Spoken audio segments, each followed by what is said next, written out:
Sir ஒரு பையன் ஜனவரி மாசம் 12ஆம் தேதி லீவு லெட்டர் கொடுத்தான்.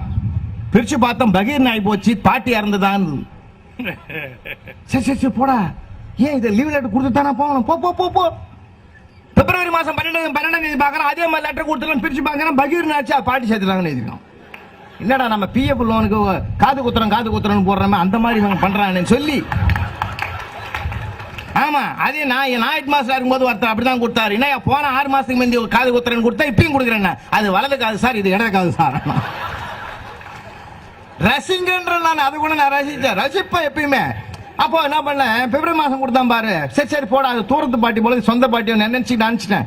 மார்ச் மாசம் 12ஆம் தேதி லெட்டர் கொடுக்கலாம் சார். தூக்கி வாரி போட்டு அதே மேட்டர் எழுதிக்கணும். வந்தது என்னை பத்தி தெரியாது உனக்கு என்ன சார், எங்க தாத்தா பத்தி உனக்கு தெரியாது.